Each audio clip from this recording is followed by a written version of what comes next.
All right, it's right about 12 o'clock. I want to welcome everybody to this week's Iowa Learning Farm Conservation webinar. I'm Matt Helmers with Iowa State University, and glad to be back on this side of the webinar as the moderator rather than the presenter. And we are really fortunate today to have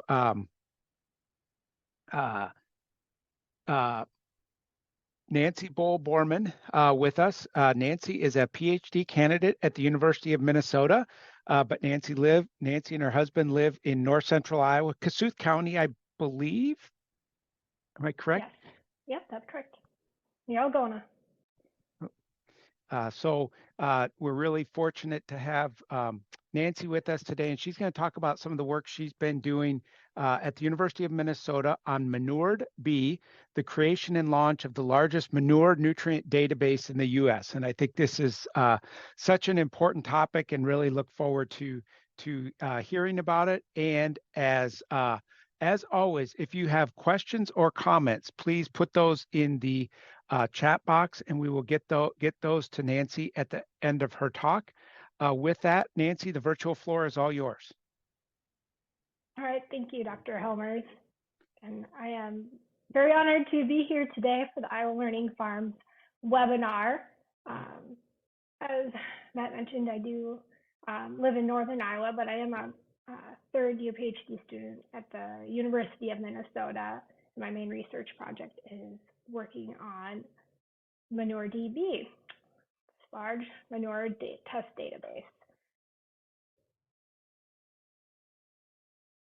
So just a quick overview. I'm sure many in this audience, if you're tuning in, you know that livestock manure provides essential nutrients for cropping systems and growing crops. Some of these published U.S. manure book values, which are the approximate nutrient concentrations in manure, are several decades old. Some of the recent Midwest data that we had acquired indicated manure nutrient data has changed. And I know before going back to graduate school, I worked in the nutrient management field, and I would also agree with that statement. For example, Midwest Plant Service, their manure characteristics publication pictured there was published back in 2004. And if you look at the reference data they had, you know, some of this dates back to the late 1990s. The University of Minnesota received some grant funding for this project a few years ago, and we are partnering with laboratories that analyze manure for this project. So what are these book values even used for? Again, we know having your own manure test for your own operation is always the best. But for example, when you're developing a new manure management plan for a site that has no manure, you need to have some sort of reference value to use to know how much land do you need to include in your plan, for example. It can also help with plan for best nutrient management practices. Also a baseline for nutrient management education in your area for your type of livestock farm. And then also for different agricultural and environmental modeling purposes as well.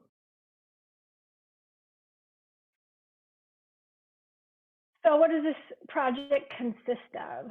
Our ManureDB.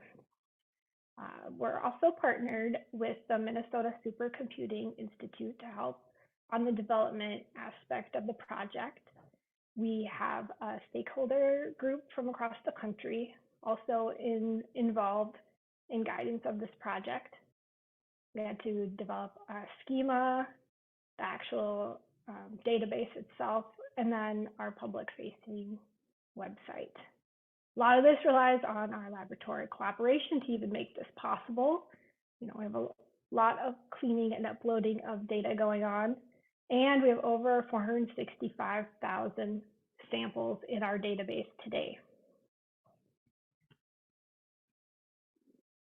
Again, just to go through a little bit more of our project team that goes on for this and our stakeholder group. Of course, we have our public and private commercial manure laboratories. We have livestock commodity groups, regulatory agency staff, researchers, engineers, ag professionals, extension folks, alternative energy groups. So we have a broad spectrum of people involved with this project.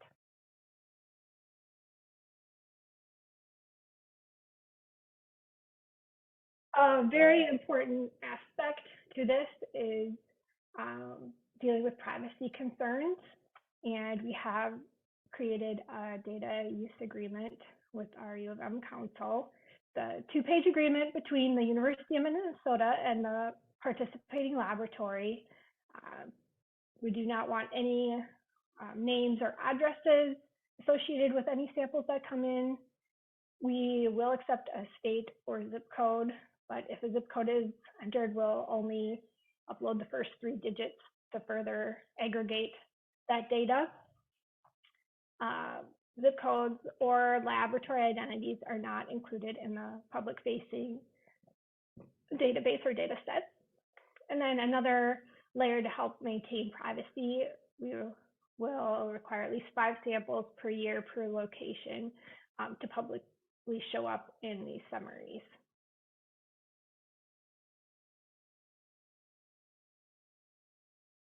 Now, as you can imagine, working with multiple laboratories, all these different laboratories use different formatting to report their results. And we had to kind of come up with a standardized way to manage this information for inputting into the database. So what we ended up coming up with was a survey data template to use as our base to format all of our incoming samples in. From the lab name, year analyzed, which that is one required thing. Can have the different sort of date sampled, received, analyzed, reported, an ID, code or state, sample notes, manure type, animal or other amendment type, and that is the other required item. Manure treatment, agitation, status, bedding type, storage type, length of storage, application method, and the different targeted analytes. So really, I mean, this is a lot of options, and a lot of people are like, well, we don't have all of that. Well, we only require the year analyzed and animal or other amendment type for entry into the project.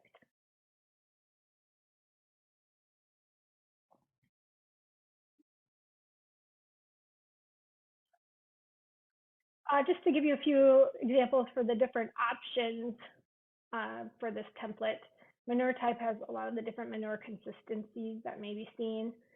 You know, commonly liquid, slurry, semi-solid, solid, separated solids, liquids, digestates, runoff, sludge, as excreted, litter, compost are all options there.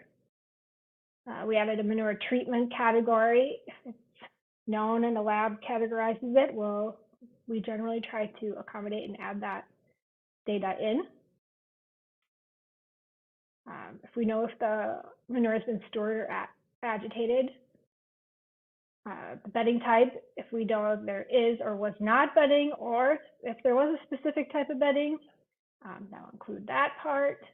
If they know the length of storage of the manure. Here we come into our animal types, which again, as you can imagine, many laboratories could have quite detailed or very generic options of these animal types. In some cases, you know, we may just know that it was poultry or cattle, but in other cases, we may know it was a chicken layer or lactating dairy cow.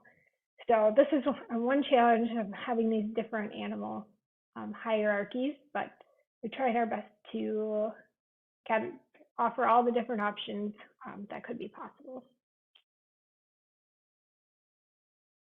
Another thing we did not necessarily think of right away, you know, just thinking about dealing with animal manures, was that these laboratories are also testing many other organic amendments that get applied to fields as nutrients for crops. And a lot of these are different organic wastes and things from, food waste, brewery waste, milk house wash water, um, spoiled feed, whey, truck wash, etc. So we decided, well, we may as well capture that information as well. We have the many different storage types listed here.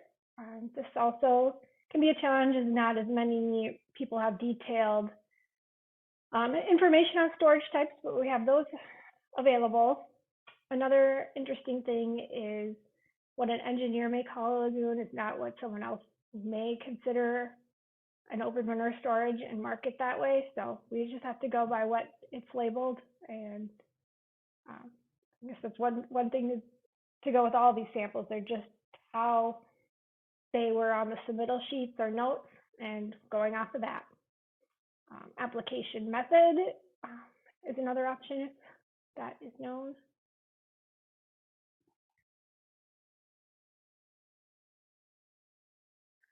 And then our list of targeted analytes.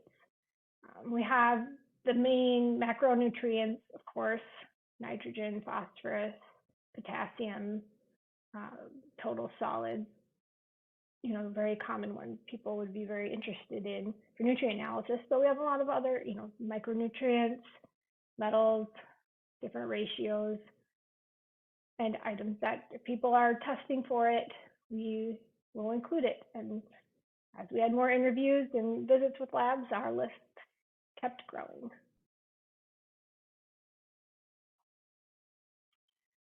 The next thing on our template to deal with was that many laboratories use different methods, report on wet or dry basis, have different units. So offering these, making sure we're capturing that proper information when it's coming in so we can standardize it was a big deal. First of all, there's getting the methods options out there. We based our methods options off of first the recommended methods of manure analysis, which actually just came out with a revised second edition last year in 2022. That's what the QR code is for. It's a free download if that is something you're interested in, or you can purchase a printed copy. But that goes through what are all the current recommended methods, because there are multiple methods for almost all these different analytes, from nitrogen, phosphorus, potassium, different ways you can get to these results. So that was a big baseline. Also reviewed a Gateway Modus agronomic testing lab standard list as well, what they had, and they are also currently updating that. So that has been real interesting, being a little bit more involved in that group this year. And then interviewing with labs.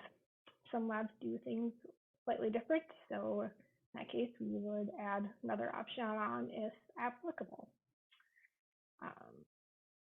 We also had how this analyte is reported. Is it on the as received, which is the wet basis, or is it on the dry basis?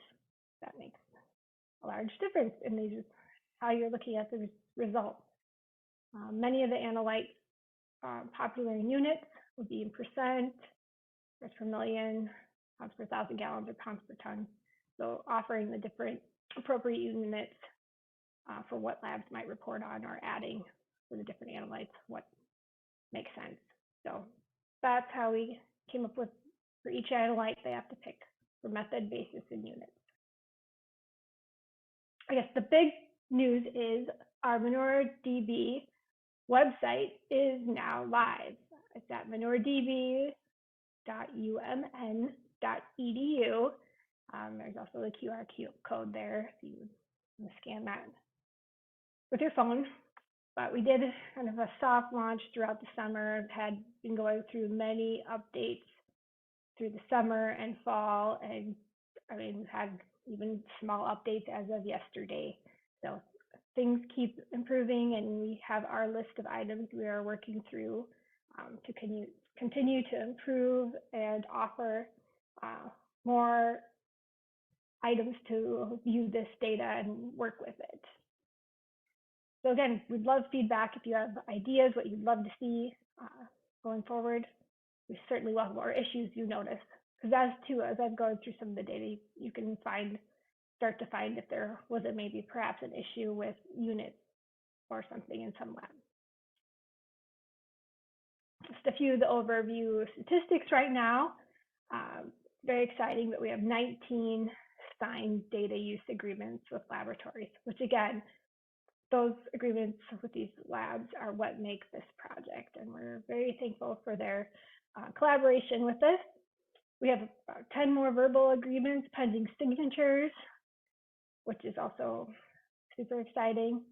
Over 465,000 samples officially in the database. I have some more I need to get cleaning as well to upload. Of those, 359,000 have unknown location. All this results in over 4.9 million data points in the database, and we are happy to say we have at least 49 states plus BC and Puerto Rico that have at least one sample. So still looking for Alaska, so working on that. Here's just a few screenshots of the website of what you could expect if you look at it today. You can just go over an animal combined type of like beef, dairy, swine, or poultry, sheep, or horse, and search by the different years, dates, manure type, storage type, bedding, and moisture content. So those are a few things, and you can get the medians over time and some summary statistics for NPK, ammonium N, sulfur, and total solids. So that's something you can do today on the website. Here's just a quick view of the states that we have associated. So you can take a look and see if your area is represented, and if not, we're always, looking for more collaborations with labs, or feel free to talk with us, and we'll let you know if we're in talks with a certain part of the country. And just a quick lab map view of where more of our samples are so far.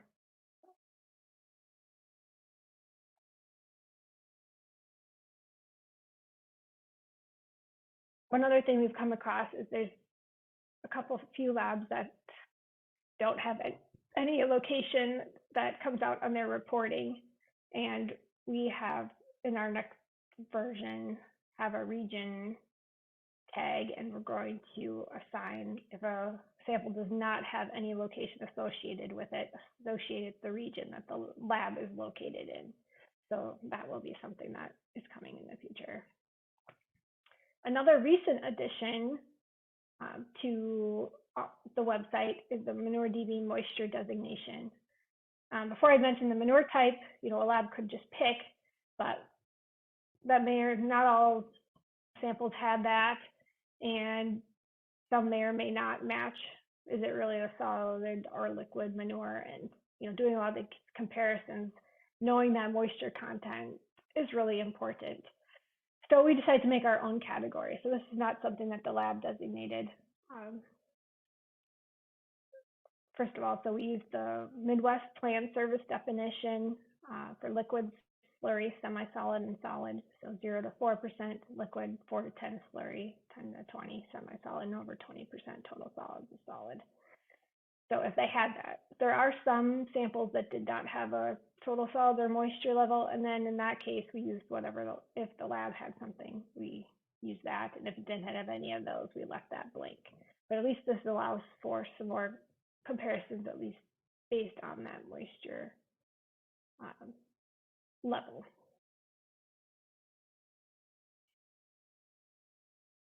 Very exciting thing we're looking forward to is a data download feature.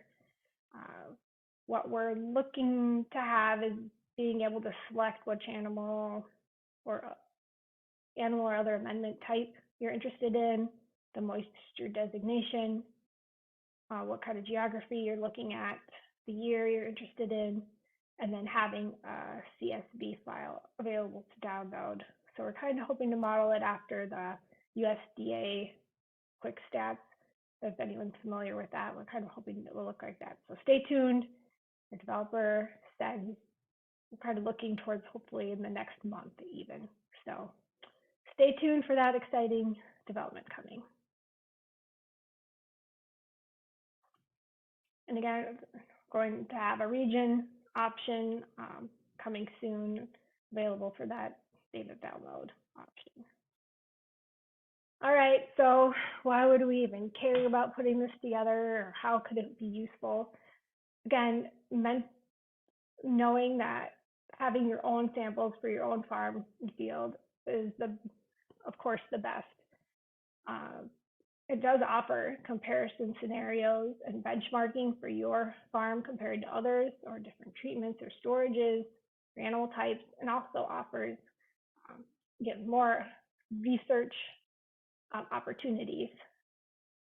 Manure is used on approximately 31 million acres in the US, which is about 10% of the cultivated land. From the Conservation Effects Assessment Project to survey practices from 2013 to 2016. They found in that survey that the 48% of land receiving manure utilized manure testing. So there is a need for current manure nutrient test values for those untreated sources. So again, encouraging more manure testing, but if you don't have manure testing, this is another option to look at what are other people in my area, in my scenario, have from nutrient levels. So now we can start, now that we have data, we can start to look at some different comparisons, or what are some things we can look at with this. I just pulled out for the Midwest region, swine liquid manure for different animal types from 2001 to 2023. And again, this is just swine liquid manure Midwest. I did not differentiate any storage types, but you can see finishers over 2,000 samples, nursery, and different farrow to wean, farrow to feeder, and kind of see some of the nutrient approximations for those for nitrogen, phosphorus, and potassium. The shapes is the median, so the very middle sample of that. The top bar is 75th percentile, and the bottom bar is the 25th percentile. So the middle 50% of samples are included in that error bar range, which also shows you manure is a very variable substance. Again, further encouraging manure testing on your facility. Another thing just pulled out to, one thing I knew working with a lot of swine manure is how the phosphorus levels differed compared to book values, especially with the addition of like phytase in feeds, for example, different feed stuff. So you can tell from 2001 to present day that has been a declining trend overall. So, with over 2,000 samples involved there. We can start to do other regional comparisons. For example, here's dairy liquid manure for several different regions. We can separate out manure types. If we want to look at what's compost or separated liquid or solid or digestate, all these different things you can try to parse out if we have those labels. Or with dairy, separating out the different animal types that we have. Calf, heifer, lactating cow, veal, cattle, or just the generic dairy category. Again, like over 93,000 dairy samples. So we don't know exactly what segment of dairy it's from, but at least you have a pretty decent idea. Do some poultry region manure comparisons and see how it varies across the country in that way. We can parse out the poultry subtypes from chicken, just we only know it's chicken or chicken breeder, chicken broiler, chicken layer, pullet, or turkey. And something that kind of stood out to me too is in the broiler, the phosphorus is less than nitrogen overall, but in layer it's higher than the nitrogen. So some, interesting things we can pull out there. And then we also have some other lesser thought of species from, horse, sheep, goat, duck, biosolids, things that we can look at that, may not have had a lot of data in the past. And we could also look at some of these other lesser known things from carbon and dairy manure. We've had interest in that, looking at carbon balances. We've had a recent Minnesota study about chloride in manure. There's been some publications about copper levels, from dairy foot baths and many, many other things. Again, this isn't on every sample, but we do have so many samples that at least there, can be a decent amount that have run some of these other analytes. Our future plans with the project, as mentioned earlier, continuing with the construction and testing of ManureDB. We're always looking to recruit more laboratories, universities, consultants, etc., to participate in this database, and we can always add more analytes if need be. Looking to refine our different search and data visualization and statistics on it. Creating ability to view lab-specific data relative to aggregated database. Another thing I didn't write down here, but that we also are looking at being able to connect it through API possibility as well. And then looking to archive this data on an annual basis at USDA's Ag Data Commons with an assigned DOI.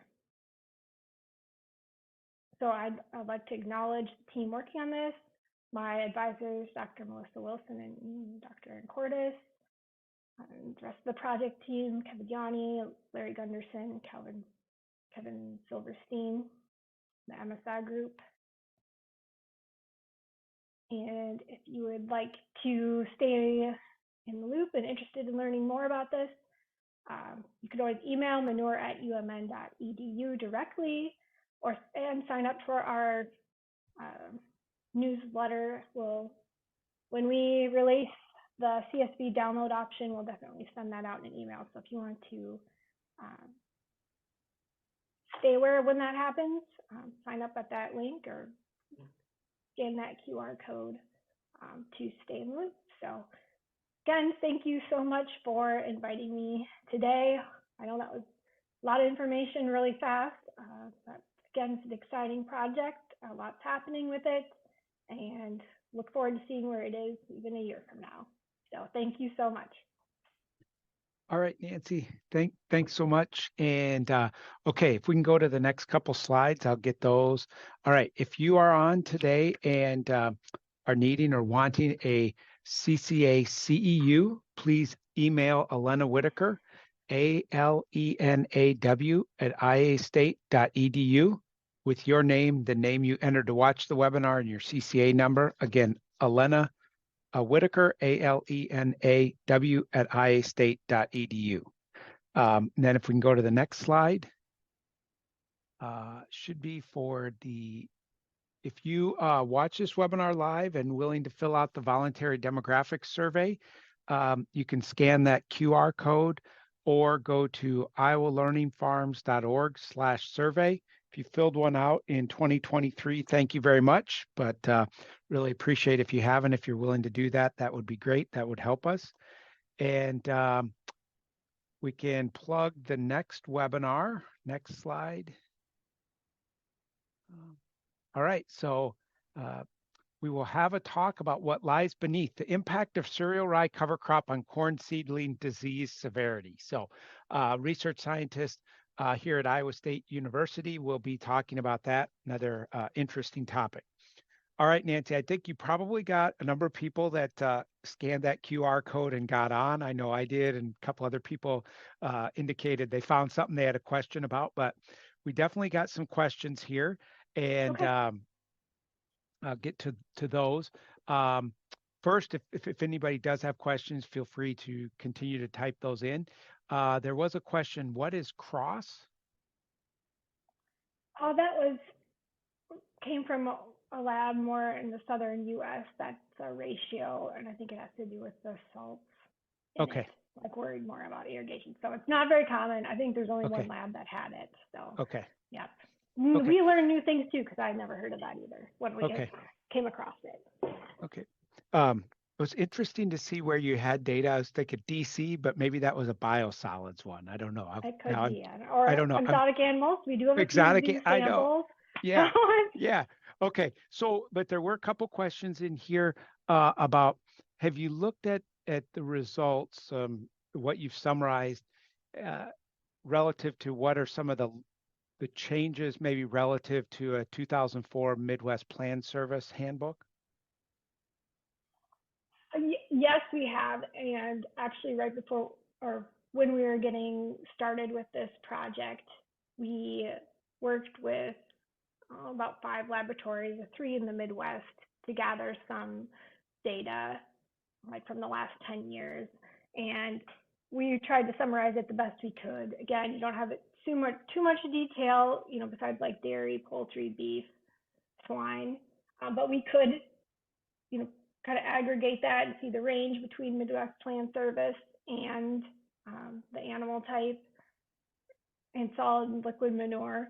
So from that, we could definitely say there was trends, positive or negative in some direction. So that was kind of one of the starting points to show like this is a relevant project. Okay. Now that we have this much data, we'll have to do it again and have more statistical things to back it up. But Okay. it's not super, again, we're only at the mercy of how much detail too that we're given with the samples. But Yeah. yes, we'll And and maybe continue that to look kind at of that. Yes. relates to something here. There was a question, will there be any published summaries or fact sheets developed for education and outreach purposes? Oh, I'm sure there will be. Okay. Yes. All right. There'll be more information Okay. coming, more papers coming, different things. Okay. Yeah. Yep. Yes. Kind of related to that on some of the previous, have you seen, I guess from your um, review of it, have you seen any clear NRP differences from either earlier published values or, changes in time as we go from, I don't know exactly how far back the database goes to like the last Yeah. few years. I guess that's another good question too. We would take whatever data the labs had, and some of this depended on their information system that they had, their LIMS system, and or when they changed, computer systems and whatnot. So I'd say I would generally say we had labs that had the last 5 years, 10 years, or some that had about 20. Okay. Would go back 20. So probably most of them in the last decade, but definitely, some head back to the late 1990s. Uh, some things I could think of are probably some of those phosphorus levels and that have decreased would probably be the Okay. biggest thing that I've seen in some of those cases, probably from that dietary changes Okay. that I've Um, noticed so far. yeah, so there were a couple questions here kind of on the labs, whether there was a challenge to get labs participating, and then did they share kind of all of the manure sample results they had, or did they have to get permission from whoever had submitted that sample for analysis? Yeah, that's again, like I said, a big deal working on this. Uh, Different labs have different uh, ways that they work with their submittal sheets Okay. and such. And we've had some labs that are like, well, we'd like to do it the way we have it written right now. Maybe we could do it in the future that you'd have a checkbox on the submittal form, willing to participate or you don't want to participate, something like that. So yeah, we've had some challenge with that, or had to talk, go through, with our data use agreement what it is. Another thing too, the personal relationships have helped, and people, cold emailed, many labs, and oftentimes you don't usually hear much. But this year I've really tried to go across the country and meet more people and discuss about this project, and that has really helped. And been out to some Mid-Atlantic meetings and North Carolina. I went out to the Western Nutrient Management Conference out in Nevada last spring. I went down to Auburn this summer for the Southern States Extension meeting, Yeah. trying to, spread the word.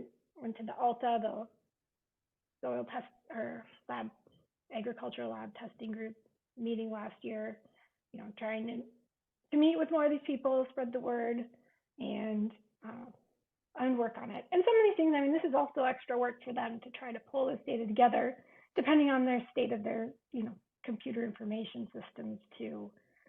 We are trying to work on a mechanism. So once we do have got their past data, tried to get ongoing annual submittal as well. So that will be, I think, our next, hurdle is how to continue this database, how to continue funding it, and I mean, I hope to graduate, so someone, trying to figure out who will be doing this, Who takes it over and who right, handles and the getting those maintenance? mechanisms Yeah. continue, because it's a great project, but yeah, you don't want it to die out either at this point. Are there any take homes on what we should be trying to help improve, or if there's anything we should take homes we should have to try to help improve sample labeling by farms moving forward? I'd say if you can be more specific about what kind of animal type and growth stage it is, that would be super helpful, and the manure storage types. And some of these lab submittal forms don't have them, or they're not always completely filled out, and just getting them filled out in general is helpful. But I would say the more exact the animal type and manure storage, that would be very, very helpful. And then probably bedding would be the next thing that would go too. Okay, bedding. All right. There was one here about, and this may be more if there's just other research on this too, because there was a question about are there any samples in the database that have been split and then analyzed by more than one lab? Any other quality assessments of, kind of Right. lab analysis consistency? Good question. One of our project team members works at the Minnesota Department of Agriculture and runs the Manure Analysis Proficiency Program, the MAP program, where they do, any lab that wants to participate that analyzes manure will get sent twice a year a batch of samples in triplicate to run and send back. And they will do analysis to see, what your precision and bias is on accuracy on those samples, and they can get certified. So MAP certification. So we've definitely been working really closely with them on that. But as far as like us sending out the same sample, not necessarily. But yeah, definitely working close with that Manure Analysis Proficiency program. And they have quite a bit more information on their website, so you could just search that online. Is the test method for an analyte also reported in the database? So on the public version, it's not. They're all lumped together, but we do have in our research version, yes. So if that's something a researcher is interested in, we could probably work with you with that. Okay. Because we do plan to kind of look at that a little bit more too, or trends in method, popularity and that sort of thing. So one of the things that somebody asked here, and I was kind of interested too, is they asked why Minnesota had so few samples compared to other states. And I was somewhat interested in the Midwest that also, an additional question, Indiana seemed like it had a lot of samples compared to, like Iowa or Minnesota. So any ideas why Minnesota has so few samples and maybe why Indiana had so many for the Midwestern states? Yes, actually there are thousands of Minnesota samples, but they were one of the labs that couldn't extract the location data with their system. So that's how we're going to be assigning that. If the lab was in, like example, Minnesota, they'd be assigned to the Midwest region. So that all those samples would be accounted for there. Because otherwise we're trying to figure out how do we deal with that, and maybe going forward, hopefully we'll be able to. But yes, there are actually thousands of Minnesota samples included. They just don't have a state associated with it. But we will assign them to a region in the data set. There was a question here, looking at the website, it appears results are provided as percent as received. Have you thought about reporting in pounds of nutrient per ton or 1,000 gallons?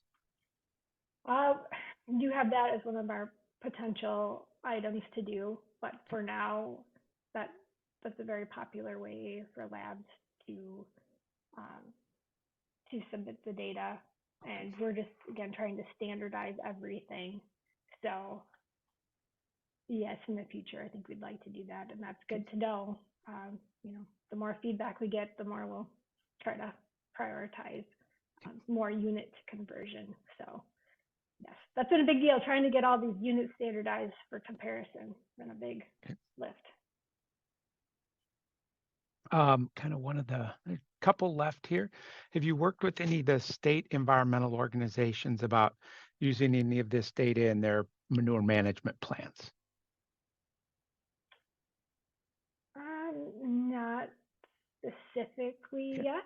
I mean, I think many people have been interested, and people at different meetings I've gone to, all these departments of ag in different states, definitely interested. So how they'll look at it or use it, I'm not sure, but that they're aware that there's more current values, I think will be good overall. Okay. And then kind of a last one. So if somebody has another question, feel free to type it in, but any plans for adding the municipal and industrial waste streams that might be spread on crop fields? We do have the biosolids category right now, so if it's labeled like that, we do have it included. But we've had other interest, I know, in wastewater potential. I mean, there's a lot of things you could modify here to add other things in like that. Or we've also had interest in for biogas companies, which kind of manure would be the best for like digesters and different things, and adding some of those different analytes. So we definitely see this as something that could be expanded upon fairly easily. All right.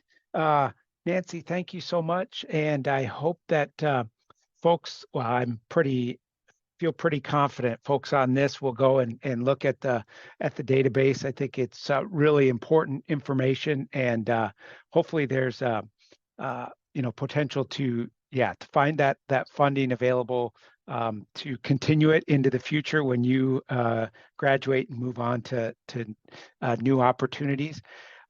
So again, if folks need a CCA CEU, please email Elena Whitaker, ALENAW at iastate.edu by 5 o'clock today with the name, your name, the name you entered to watch the webinar, and your CCA number.